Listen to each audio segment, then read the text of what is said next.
Hi అండి, నేను రజని. ఈరోజు మనం దొండకాయ మసాలా కర్రీ చేసుకుందామండి.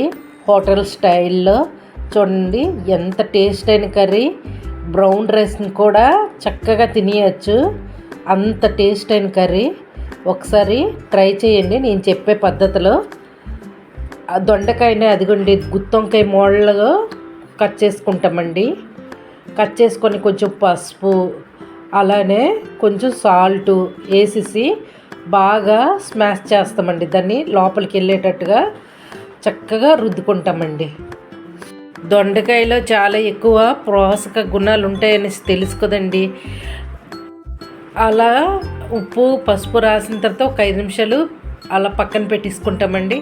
ఇందులో కొంచెం వేరుశనగ కొంచెం లైట్గా ఫ్రై అయిన తర్వాత అండి శనగపప్పు మినపప్పుని కొంచెం చిన్న చిన్న స్పూన్ వేసేస్తానండి.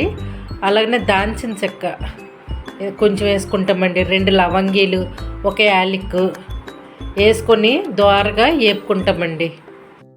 చక్కగా సిమ్లో పెట్టుకొని నీట్గా లోపల వరకు ఏగేటట్టుగా చేసుకున్న తర్వాత కొంచెం ధనియాలు వేసుకుంటామండి. ఆ ధనియాలను కూడా అలా వేపుతూ ఉంటే మంచి స్మెల్ వస్తూ ఉంటుంది. అప్పుడేమో కొంచెం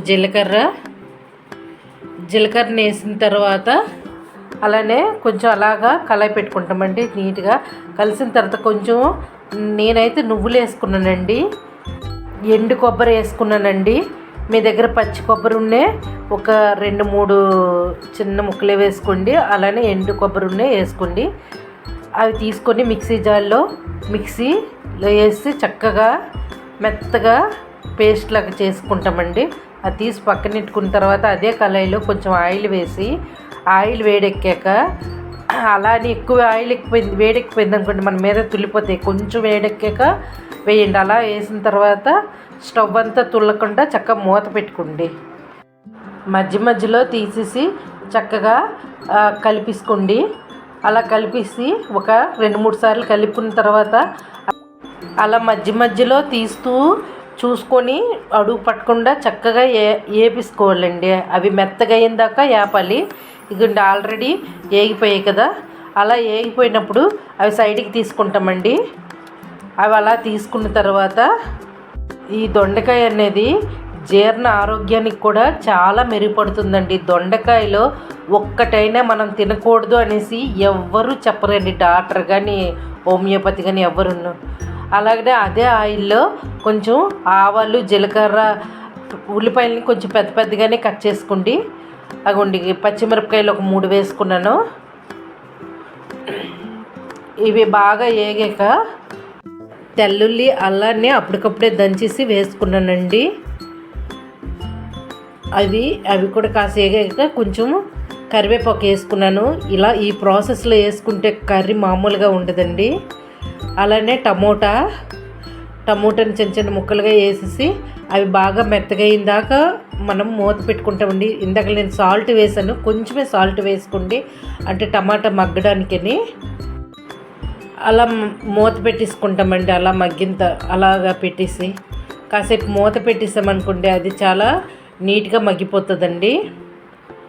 అలా మగ్గిపోయిన తర్వాత ఆ కర్రీకి సరిపోయినంత కారము పసుపు వేసుకుంటామండి. ఆల్రెడీ కొంచెం మనం పసుపు వేసుకున్నాము కాబట్టి చూసుకొని వేసుకోండి. ఇప్పుడు మనం నీట్గా మెత్తగా పేస్ట్లా కొట్టేసుకున్నాం కదండి, అది చక్కగా వేసేసి చక్కగా మూత పెట్టేయాలండి ఒక 10 నిమిషాలు. అలా మూత పెట్టేసాక దాని మీద ఆయిల్లా తేలుతుంది, అంతవరకు దాన్ని కలుపుతూ ఉండాలండి. అలా ఆయిల్లా తేలింది అనుకోండి, మనం వేసింది కొంచెం ఆయిల్ అయినా అది చక్కగా ఆయిల్లా తేలిపోద్ది. మనం వేసే వేరుశనగ నెక్స్ట్ నువ్వులు ఇవన్నీ ఆయిల్ కదండి, అందులో ఇంకొంచెం ఆయిల్ చక్కగా గ్రేవీలో తేలుతుందండి. అలా అదే అడుగు పట్టకుండా మధ్యలో తీసేసి చక్కగా కలిపేసుకోవాలండి. చక్కగా అయిన తర్వాత ఇప్పుడు మనం ముందుగా ఉంచుకున్న దొండకాయల్ని అందులో వేసుకుంటామండి. చక్కగా వేసి ఆ లోపలికి జ్యూస్ వెళ్ళినట్టుగా చక్కగా కలిపేసుకుంటాము. అలా కలిపేసి అలా నీట్గా అడుగు పట్టకుండా నీట్గా కలిపేసుకుంటామండి. అగుండే వాటర్ కొంచెం అందులో వాటర్ వేసుకుంటామండి. వాటర్ వేసుకొని అడుగు పట్టకుండా నీట్గా కింద మీద కలిపేసిన తర్వాత మనకి కారము నెక్స్ట్ సాల్ట్ మనం చూసుకుంటామండి. ఆ కూరకి ఎంత కారం సరిపడుతుంది, ఎంత సాల్ట్ సరిపడుతుంది, ఈ టైంలో సాల్ట్ కారం వేసుకుంటే ముక్కకి చాలా బాగా పట్టి చాలా టేస్ట్ వస్తుందండి. అదిగోండి లాస్ట్లో నేను కొంచెం గరం మసాలా వేసానండి, అది కూడా కొంచెమేనే. చూడండి ఎంత పైకి ఇలా ఆయిల్ తేలిపోయిందనుకోండి, ఎక్సలెంట్గా ఉడికిపోయినట్టుగానండి. ఇలా ఉడికిన తర్వాత మనం స్టవ్ ఆఫ్ చేసుకోవాలండి.